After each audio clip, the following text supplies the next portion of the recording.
Hello friends, welcome to my channel. In the previous video, I just show you the pattern of the questions that is going to come in BSKF. तो पिछले video में मैंने आपको ये बताया था कि क्वेश्चन का पैटर्न क्या होगा, और इस वीडियो में चलिए हम शुरू करते हैं नंबर 6 के पैटर्न, जो कि दिया था वहाँ पे कि किसी दो विषयों के बारे में 100 से 150 शब्दों पर आलेख कीजिए।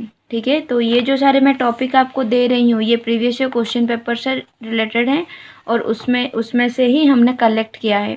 तो ज़रूरी नहीं है कि जो यहाँ पे दिया है वही वहाँ पे आएगा, कुछ चेंजेस भी आ सकता है। ठीक है, पर ये जो जिस चैप्टर में से ये आए हैं उन्हीं चैप्टरों को अच्छे से अगर हम पढ़ लेंगे तो फिर हमारे लिए पूरा आसान हो जाएगा और हम लिख सकते हैं। ठीक है, तो पहला वाला ये नंबर 2, मतलब यहाँ पे ये दिस इज़ नॉट नंबर 11, इसका मतलब कि कठोपनिषद 2 बार आया है। ये वाला हमने पिछले 5 साल के प्रीवियस क्वेश्चन पेपर से कलेक्ट किया है। फिर चंपू काव्य, नाटक, सुश्रुत संहिता, आयुर्वेदिक साहित्य, काव्य प्रयोजन, पार्वती ब्रह्मचारी संवाद, आचार्य भर्तृहरि, चरक संहिता, काव्य का स्वरूप, प्रतिमा नाटक में वर्णित शोचक कथा संवाद, कुमार संभवम, सुकन्नासोपदेश में लक्ष्मी का वर्णन का सार, वास, फिर कठोपनिषद में नचिकेता द्वारा मांगे गए 3 वर। अच्छा, तो जैसे कि मैंने आपको बताया कि जो भी यहाँ पे चैप्टर्स दिए हैं ये सारे सब भी जो प्रीवियस क्वेश्चन पेपर से कलेक्ट किए गए हैं। इसमें से आपको 4 या फिर 5 देंगे, ऑप्शन देंगे, उसमें से आपको एनी 2 लिखना है। ठीक है, तो फिर अभी मैं जिन जिन चैप्टरों का आपको नोट देने जा रही हूँ उसमें जैसे कि कठोपनिषद यहाँ पे सिर्फ है। ठीक है, इसमें जो जो भी है मैंने सभी का नोट बना लिया है। अगर आपको कठोपनिषद के बारे में पूछेगा तो आप उसके बारे में लिख सकते हैं। अगर आपको कठोपनिषद में नचिकेता के द्वारा मांगे गए 3 वर के बारे में पूछेगा तो वही लिख सकते हैं। अगर आपको पहला वर या फिर दूसरा वर के बारे में पूछा वो भी लिख सकते हैं। ठीक है, या फिर अगर आपको मतलब किसी भी वर के जो उन्होंने जो वर मांगा था उस वर का नाम स्पेसिफिक देकर आपको अगर वर्णन करने के लिए कहा गया तो वो भी आप कर सकते हैं। तो देखिए, हम शुरू करते हैं भारतीय संस्कृति से।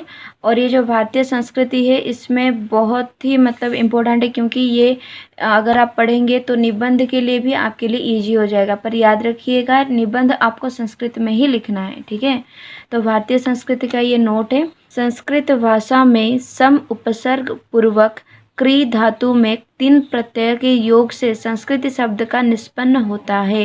निष्पन्न होता है मतलब ये वाला जो संस्कृत शब्द ये उससे उत्पन्न होता है। ठीक है, संस्कृत शब्द का स्वरूप, संस्कृत शब्द का स्वरूप यहाँ पे थोड़ा थोड़ा जो मिस्टेक हो गया है मेरा उसको मैं पढ़ लेती हूँ, तो फिर आप थोड़ा चेक कर लीजिए कि मेरा जो मतलब प्रोनाउंसिएशन है उसके साथ जो आपका आप जो लिख रहे हैं वो मेल खाएं।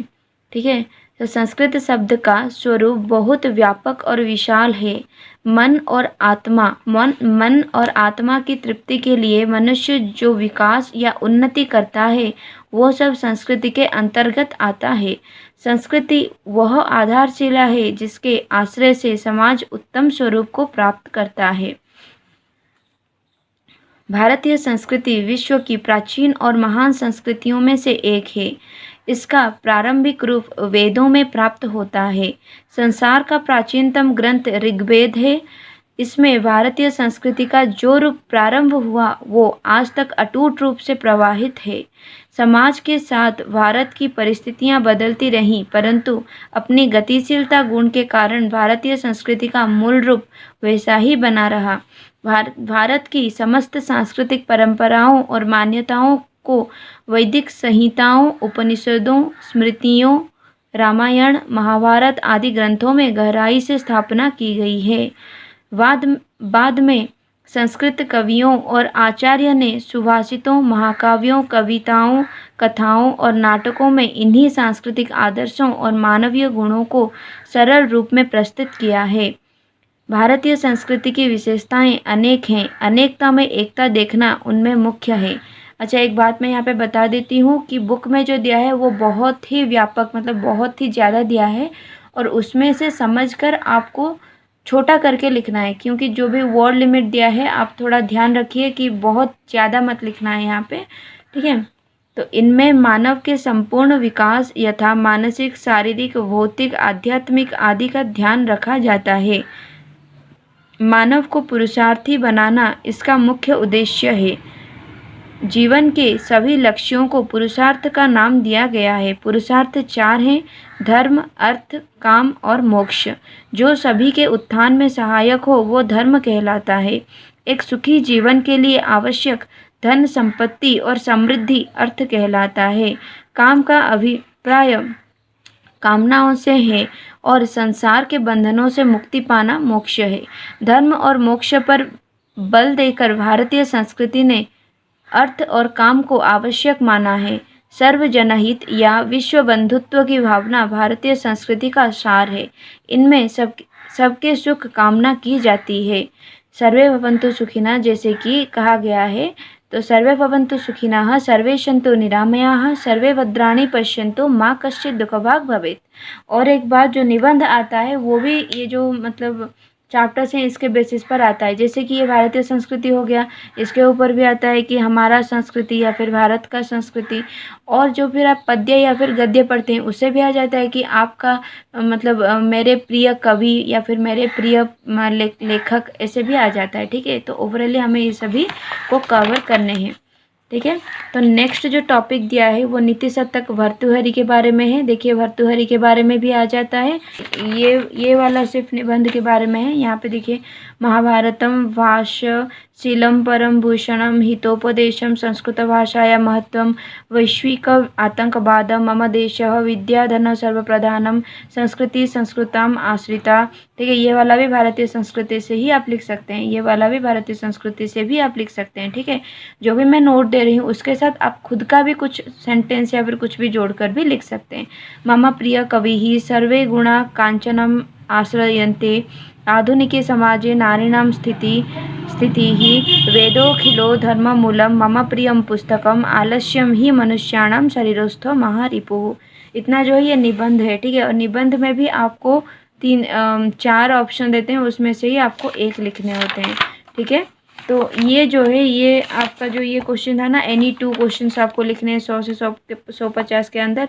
यहाँ पे भर्तृहरि भी आता है, प्रतिमा नाटक का सार, महाकवि बाणभट्ट काव्य का स्वरूप, यज्ञ युधिष्ठिर संवाद, काव्य दोष, चरक संहिता का स्वस्थ वृत्त, महाकवि नारायण पंडित, महाकवि कालिदास। ठीक है, और जो भी मैं नोट दे रही हूँ आपको, अगर उतना आप पढ़ लेंगे तो फिर काफ़ी है, सारे क्वेश्चन आप अटेम्प्ट कर सकते हैं ईजीली। तो देखिए भर्तृहरि के बारे में जो कि नीति शतक से है। प्राचीन संस्कृत कवियों में भर्तृहरि का नाम बहुत या फिर अत्यंत, आप लिख सकते हैं, प्रसिद्ध है। ये एक नीति कुशल प्रजापालक राजा थे। इनको संसार का विशाल अनुभव था। इनके रचित ग्रंथों में श्रृंगार शतकम, वैराग्य शतकम, नीति शतकम अत्यंत प्रसिद्ध हैं। नीति शतकम में उत्तम गुणों का उपदेश है जो मनुष्य के जीवन के लिए पथप्रदर्शक है। नीति शतकम के कुछ उपदेश हैं, तो ये सारे उपदेश आपको लिखना है। और याद रखिए इन उपदेशों में से जो हमारा जो अनसिन मतलब एक पद्य दिया होगा और उसमें से 4 शॉर्ट क्वेश्चन दिए होंगे वो भी आ सकता है वहाँ पे, या फिर इसमें से जो हमारा जो व्याख्या कीजिए वो भी इसमें से आ सकता है। ठीक है, तो ये वाला बुक में है, आप देख सकते हैं। ये वाला मैं बाद में समझाऊंगी भी। जिन मनुष्यों के पास विद्या, तपस्या, दान, ज्ञान, शील, गुण, धर्म में से कुछ भी नहीं है, वे मनुष्य लोक में भूतल पर वार सदृश पशु हैं जो मनुष्य के रूप में विचरण करते हैं। तो ये वाला पूरा शॉर्ट में मैंने लिखा है क्योंकि ये हमारा जो लॉन्ग क्वेश्चन है। ठीक है, जब हम इसको व्याख्या करेंगे तो फिर आप वहाँ पे कुछ और भी ज़्यादा डाल सकते हैं जो कि मैं आपको दिखाऊंगी बाद में। सेकंड, बाजूबंद मनुष्य को अलंकृत नहीं करते, ना ही चंद्रमा के समान चमकने वाले उज्जवल हार, न स्नान, न लेपन, न पुष्प, न संवारे हुए बाल ही, एकमात्र वाणी ही मनुष्य को सजाती है जो परिष्कृत रूप से प्रयोग की जाती है। सारे आभूषण निश्चय ही नष्ट हो जाते हैं, परंतु वाणी का आभूषण निरंतर रहने वाला आभूषण है। आई थिंक आपको समझ में आ रहा है। इसका मतलब बाजूबंद मतलब जो बाजू में हम लगाते हैं, आर्म में जो हम लगाते हैं सुंदरता बढ़ाने के लिए, उसको बोलते हैं बाजूबंद। ठीक है। तो मनुष्य को बाजूबंद अलंकृत नहीं करती, न ही कुछ मतलब हार जो कि दिखाने के लिए हम लोग पहनते हैं, ठीक है, या फिर स्नान, लेपन, पुष्प या फिर बाल, ये सब कुछ हम मनुष्य को नहीं संवारते हैं। मनुष्य का जो वाणी है वही मनुष्य को सजाती है, जो कि परिष्कृत रूप से मतलब अच्छी तरह से जिसकी प्रयोग की जाती है, ठीक है, ना कि दूसरों को नीचा दिखाने के लिए। अच्छी तरह से जो परिष्कृत रूप से जिसको हम प्रयोग करते हैं, उसको वही वाणी मनुष्य के लिए आभूषण है। नेक्स्ट, धन की 3 अवस्थाएं होती हैं, दान, भोग और नाश। जो व्यक्ति न दान करता है न भोग करता है, उसके धन की तीसरी गति अर्थात नाश होती है, ठीक है। और जो 4th नंबर है, नीति कुशल मनुष्य की निंदा करें या स्तुति, मतलब जो नीति को फॉलो करता है, ठीक है, जो अच्छा आदमी, जो साधु लोग होते हैं वो हमेशा नीति को फॉलो करते हैं, ठीक है, कुछ भी मतलब किसी के भी अनिष्ट नहीं करते हैं, वो सब मोरल होते हैं, ठीक है। तो नीति कुशल मनुष्य की निंदा करें, आप चाहे उनकी निंदा करें या फिर उनकी स्तुति करें। स्तुति मतलब उनको प्रशंसा करें हर वक्त, ठीक है। उनके पास संपत्ति आए या जहाँ चाहे चली जाए, ठीक है, मतलब संपत्ति हो या ना हो, मृत्यु आज ही आ जाए या फिर एक युग के बाद आए, धैर्यवान मनुष्य न्याय के मार्ग से एक कदम विचलित नहीं होते हैं, ठीक है। फिर नेक्स्ट, तो आपका जो व्याख्या है, व्याख्या के जो क्वेश्चन है कठोपनिषद से भी आता है, और वो जो अनसिन वो एक पद्य देकर उसमें 4 क्वेश्चंस पूछे जाते हैं, वो क्वेश्चन इसमें से भी आ सकते हैं, ठीक है। ये जो 4 हैं जो कि नीति शतक के बारे में थोड़ी देर पहले हमने पढ़ा था, और नचिकेता, इसी चैप्टर में नचिकेता के बारे में है, आप बुक जाकर देख सकते हैं। और नचिकेता में से एक कुछ मतलब कोई भी एक श्लोक आता है व्याख्या में, ठीक है, तो वो भी हम करेंगे। तो पहले ये जो कठोपनिषद का जो भर्तृहरि के बारे में हमने पढ़ा था, ये भी इसी चैप्टर में कठोपनिषद में ही है, इसी यूनिट में ही है। तो पहला जो था ये क्या था, जेसाम न विद्या, जिसके पास ना ही विद्या है ना ही तप है, ठीक है, तप मतलब तपस्या, ठीक है, ना ही दान है ना ही ज्ञान है, ना ही शील, शील मतलब व्यवहार, ठीक है, गुण, जो हमारा जो आचार व्यवहार होता है उसको हम शील बोलते हैं। तो ना ही शील है ना ही गुण है और ना ही धर्म है, ते मतलब वो लोग मर्त्य लोक में, मतलब इस लोक में, ठीक है, भूवि भारभूता मतलब भूमि के ऊपर भार के जैसे हैं, भूतल के ऊपर भार के जैसे हैं, ठीक है। मनुष्य रूपेण मृगश्चरन्ति, मृगः चरन्ति, मृग मतलब है वन पशु, ठीक है। तो पशु जैसे पशु भूतल में भार के सदृश विचरण करते हैं, उसी तरह ये सारे मनुष्य जिनके पास ना विद्या है ना तपस्या है ना दान है ना ज्ञान है ना शील है, वो भूतल के ऊपर भार के स्वरूप हैं। इसमें से वो जो पैसेज देकर उससे आंसर लिखने के लिए क्वेश्चन देता है, उसी टाइप का क्वेश्चन आएगा। फिर केयूराणी न भूषयन्ति पुरुषम हाराः न चंद्रज्वालाः, न स्नानं न विलेपनं न कुसुमं वालंकृता मूर्धजाः, अनेका समलंकरोति पुरुषं यः संस्कृता धार्यते, खीयन्ते खलु भूषणानि सततं वाग्भूषणं भूषणम। केयूराणी का मतलब क्या है, बाजूबंद, जो कि धारण करने से वो पुरुष को मतलब मनुष्य को, ठीक है, भूषयन्ति मतलब सजाना, नहीं सजाता है। हारा न चंद्र ज्वाला, चंद्र ज्वाला रूपक हार भी मनुष्य को नहीं सजाता। न स्नान न विलेपनम, नहीं स्नान सजाता है न ही लेपन सजाता है। न कुसुमम न अलंकृता मूर्धजा, ठीक है, न ही पुष्प सजाता है न ही मूर्धजा मतलब संवारे हुए बाल, ठीक है, वो भी अलंकृत नहीं करता। वाणी का मतलब वाणी युक्त एका, वाणी ही मनुष्य को सम अलंकरोति, ठीक है, मतलब अलंकृत करता है, ठीक है। पुरुष मतलब मनुष्य को। या संस्कृता धार्यते मतलब कि वो वाणी जो कि संस्कृति के हिसाब से हो, ठीक है, मतलब परिष्कृत रूप से जिसको धारण किया जाता है, जिस वाणी को, वही वाणी मनुष्य को अलंकृत करती है। परंतु क्षीयन्ते मतलब विनाश हो जाती है। खलु भूषणानि मतलब बाकी सारे भूषण क्षय हो जाता है। सततम मतलब हमेशा रहती है। वाग्भूषणम भूषणम मतलब वाणी रूपक भूषण हमेशा सजाती है मनुष्य को। ठीक है। फिर दानम भोगो नाशः तित्रो गतयो भवन्ति वित्तस्य यो न ददाति न भुङ्क्ते तस्य तृतीया गतिर्भवति। मतलब दानम भोगो, दान भोग नाश। ठीक है। दान भोग और नाश तीसरो मतलब 3 गति हैं। किसके? वित्त मतलब धन के। ठीक है। जो न ददाती जो मनुष्य धन को नहीं देता, न भुगते नहीं भोग करता, उसका धन का तृतीय गति होता है। तृतीय गति मतलब नाश हो जाता है। निंदन्तु नीति निपुणा यदि वा स्तुवन्तु मतलब जो कि नीति निपुण है उस मनुष्य को अगर आप निंदा करें या उसकी स्तुति करें मतलब उसकी प्रशंसा करें, उसके नाम पर भजन करें, लक्ष्मी ही समाविशतु मतलब लक्ष्मी आ जाए। ठीक है। गच्छतु व यथेष्टम या फिर जहाँ चाहे, यथा इष्टम मतलब जहाँ चाहे चली जाए।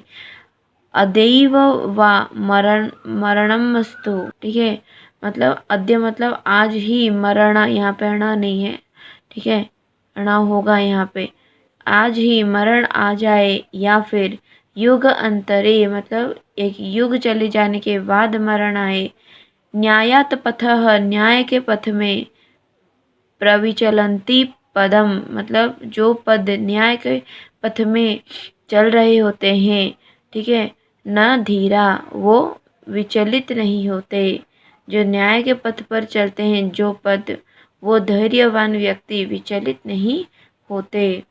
तो व्याख्या में नचिकेता के जो श्लोक हैं उसमें से भी आता है और किन्हीं 2 प्रश्नों का जो 100 या फिर 150 में लगभग लिखिए उसमें भी आता है। ठीक है। तो फिर इसका जो मतलब नोट है वो तो मैं आपको दे दूँगी। ठीक है। पर इसका मतलब अगर आप समझ लेंगे तो फिर उसी नोट से आप आराम से लिख सकते हैं व्याख्या। तो ये है नचिकेता का पहला श्लोक। कुल मिलाकर नचिकेता में 15 श्लोक हैं और इनमें से कोई भी एक व्याख्या में आ सकता है। ये मैं एक साथ में आपको बता रही हूँ क्योंकि इजी होगा आपके लिए। ठीक है। ये ब्लॉक 2 को बिलोंग करता है और ब्लॉक 2 में जो भी इम्पोर्टेंट है, ठीक है, जो पढ़ने के बाद आप व्याख्या कर सकते हैं या फिर वो जो वो जो 2 विषयों के बारे में लिखिए, नंबर 6 का जो इम्पोर्टेंट टॉपिक है वो कर सकते हैं या फिर आप निबंध भी इस पर लिख सकते हैं। ठीक है। तो ये सारे जो विषय हैं, ये पहले मैं आपको श्लोक समझा दूंगी और उसके बाद आपको पूरा नोट दे दूंगी, जिसके बाद आप इजीली लिख सकते हैं। तो पीतोदका जगधतृणा दुग्धो दोहा निरिंद्रियाः अनंदा नाम ते लोकोस्तान स गच्छति ता ददत्। इसका मतलब क्या है देखिए। अभी पीतोदका का मतलब है, अच्छा मतलब आपको अगर समझ में नहीं आ रहा है तो आप एक नोट बना लीजिए या फिर आपके बुक में लिख लीजिए। ठीक है। तो पीतोदका का मतलब है कि जो अंतिम बार जल पी चुकी है। ठीक है। मतलब कि पानी पी चुकी है। जगधतृणा मतलब कि जिनका घास खाना समाप्त हो चुका है। ठीक है। मतलब वो सारे बूढ़े हो चुके हैं। तो इसका मतलब है वही कि जिनका मतलब घास खाना समाप्त हो चुका है, पानी पीना समाप्त हो चुका है। ठीक है। दुग्ध दोहा का मतलब है कि जिनका दूध दूह लिया गया है। ठीक है। मतलब कि जिनसे अभी और ज़्यादा दूध नहीं निकल सकता। निरिंद्रिया जिनके इंद्रिय सक्रिय नहीं है, मतलब कि एक्टिव नहीं है, उस तरह के गायों के बारे में यहाँ पे बोला गया है। मतलब कि जो सारे गाय बूढ़े हो चुके हैं। तो अनंदा नाम ते लोकस्थान, अनंदा मतलब कि जहाँ पे आनंद नहीं है। ठीक है। उस नामक के लोक, पता है मर्त्य लोक, पाताल लोक और स्वर्ग लोक। ठीक है। तो जो पाताल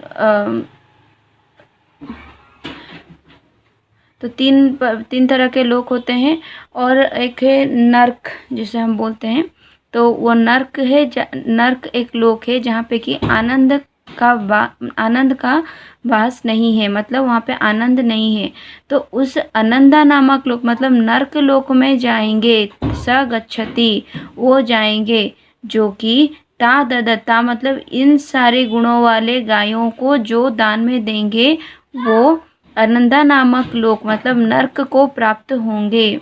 ठीक है, तो नेक्स्ट स होवाच पितरम तात। अच्छा, इसका व्याख्या बुक में भी दिया गया है, तो एक बार ये समझ लेंगे और जो दिया है वो पढ़ लेंगे, फिर आपके मन में जो आएगा वो आप लिख सकते हैं।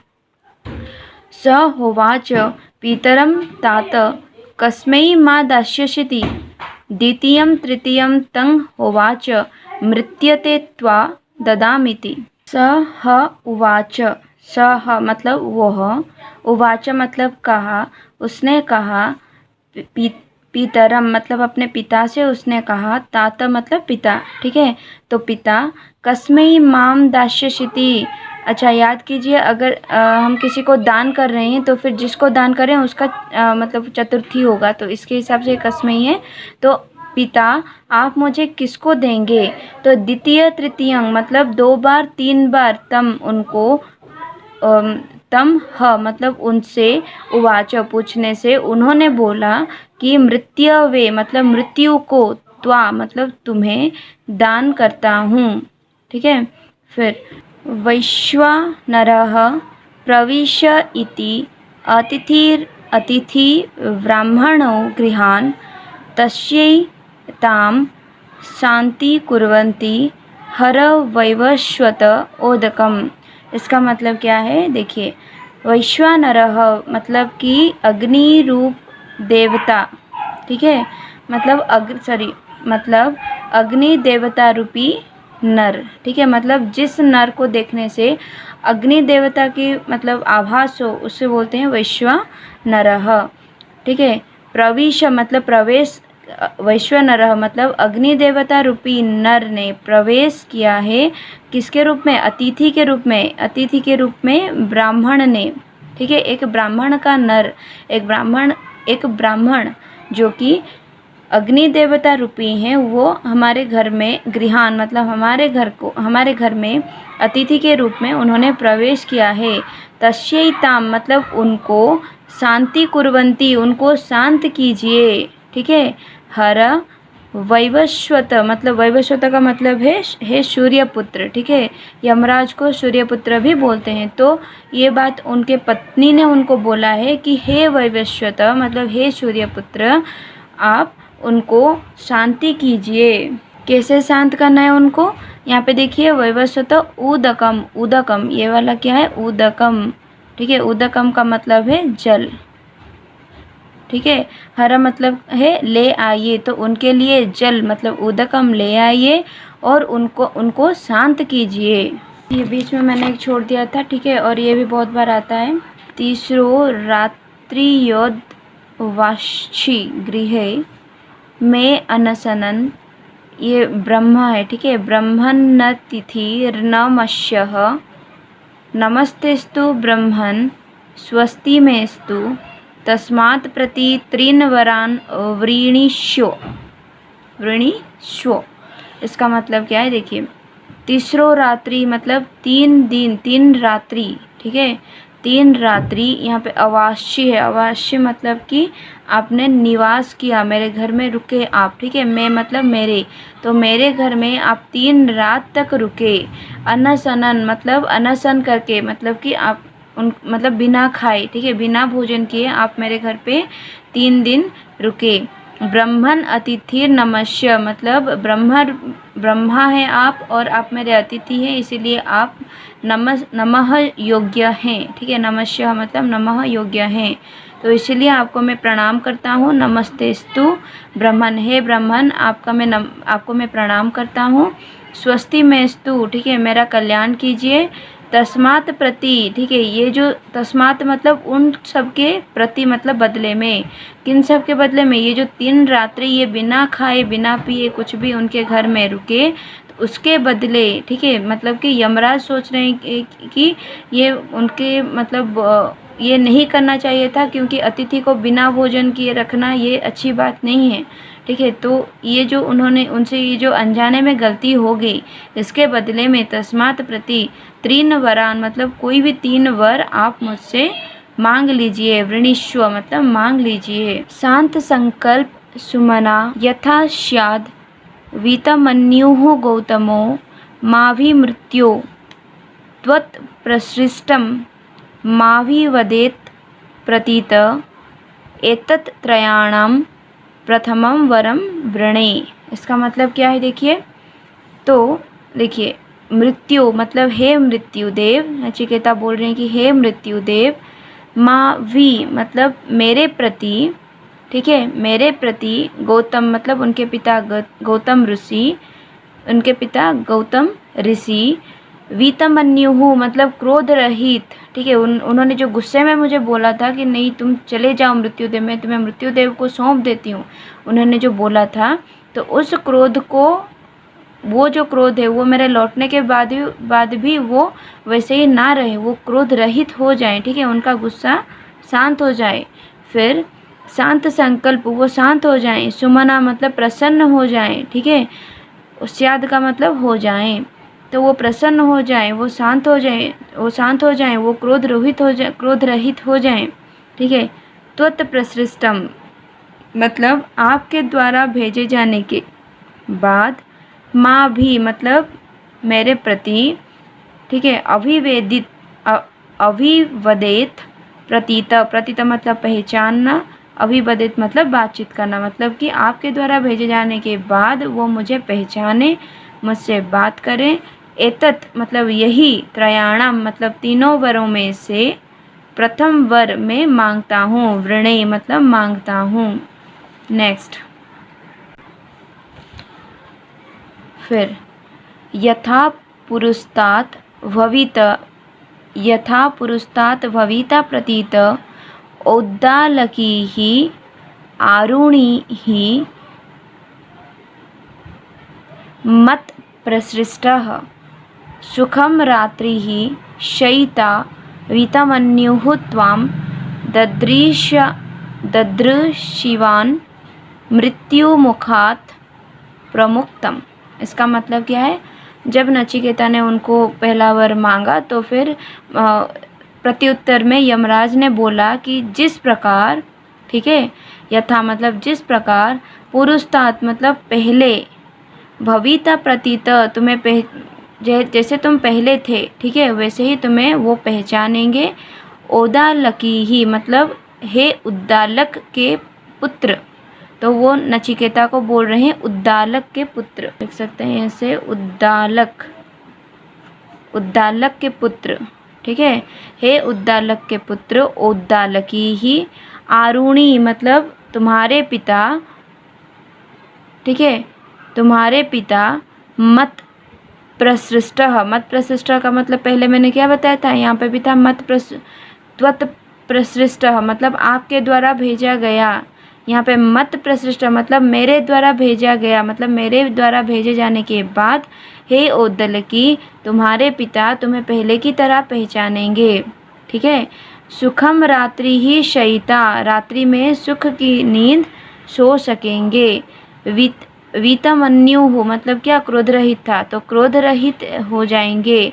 क्या, त्वाम ददृश शिवान मतलब तुमको देखकर वो क्रोध रहित हो जाएंगे। क्या देखकर ना, मृत्यु मुखात मतलब मृत्यु के मुख से, प्रमुक्तम मतलब छूटकर, मुक्त होकर, मृत्यु के मुख से तुम जो मुक्त होकर अभी जाओगे वो देखकर वो क्रोध रहित हो जाएंगे, और हर रात्रि में वो सुख की नींद मतलब चैन से सो पाएंगे, ठीक है।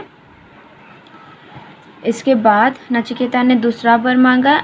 ये जो चैप्टर है ये शॉर्टकट में दिया गया है, ठीक है, सारे श्लोक नहीं दिए गए हैं जो कि मूल पुस्तक में है, तो कुछ ही दिए हैं, तो डायरेक्टली यहाँ पे दूसरा वर वो मांग लेते हैं नचिकेता उसके बाद।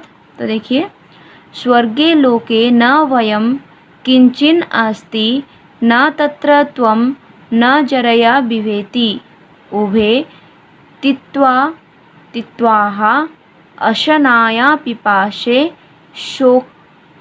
शोकातिगो मोदते स्वर्गलोके। इसका मतलब क्या है देखिए, स्वर्गीय लोके मतलब स्वर्ग लोक में न भयम किंचन नास्ति। किंचन मतलब थोड़ा सा भी वहाँ पे भय नहीं है, मतलब वहाँ पे कुछ भी भय करने वाली चीज़ नहीं है।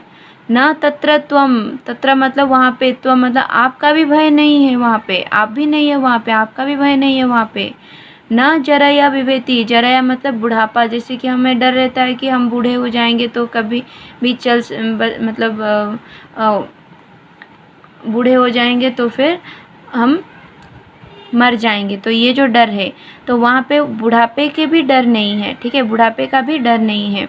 उभे मतलब दोनों, किन दोनों, तित्वाहा, अशनाया, अशनाया मतलब भूख, पिपासे मतलब प्यास, ठीक है, वहाँ पे भूख और प्यास दोनों का। शोकोतिगो मतलब शोक नहीं है, ठीक है, तो वहाँ पे ना भूख का पता चलता है ना प्यास का पता चलता है। मोदते स्वर्गलोके मतलब स्वर्गलोक में सारे जो भी हैं वो सारे आनंद में रहते हैं। मोदते मतलब आनंद में रहते हैं। स त्वम अग्निम स्वर्गम अध्योषि मृत्यो प्रबोहि त्वं श्रद्धानाय मह्यम स्वर्गोलोका अमृतत्वं भजन्त एतद्द्वितीयेन वृणे वरेण। इसका मतलब क्या है, स मतलब वो जो, ठीक है, अग्निम मतलब अग्नि विद्या, ठीक है, जो कि स्वर्ग मतलब स्वर्ग को प्राप्त कराने वाला जो अग्नि विद्या है, मतलब जिस विद्या को पढ़ने से हम स्वर्ग को प्राप्त कर सकते हैं, उसी विद्या को त्वम मतलब आप, अध्योषी मतलब जानते हैं, ठीक है, मृत्यु मतलब हे मृत्युदेव, आप स्वर्ग को प्राप्त कराने वाले अग्नि विद्या को अच्छे से जानते हैं।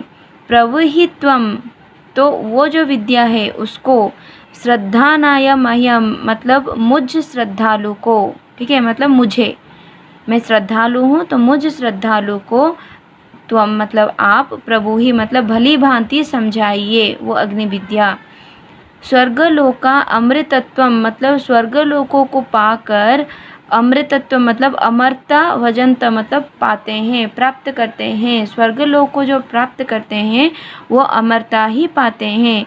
एतद द्वितीयेन वृणे वरेण तो यही है मेरा द्वितीय वृणे वरेण मतलब जो मैं मांगता हूँ, ठीक है, तो ये मेरा द्वितीय वर है, ठीक है। वरेण मतलब यहाँ पे वर के रूप में, वृणे मतलब मांगता हूँ, तो यही है जो कि मैं द्वितीय वर के रूप में मांगता हूँ। तो ये वीडियो बहुत ही ज़्यादा बड़ा हो जाएगा, तो फिर ये वाला आपके पार्ट 1 में मैं छोड़ देती हूँ। तो ये ब्लॉक 2 हम कर रहे हैं, और ब्लॉक 2 से जैसे कि मैंने आपको बताया था कि व्याख्या आएगा, और किन्हीं 2 विषयों पर लिखिए वो आएगा, और निबंध भी इसके रिलेटेड आ सकता है।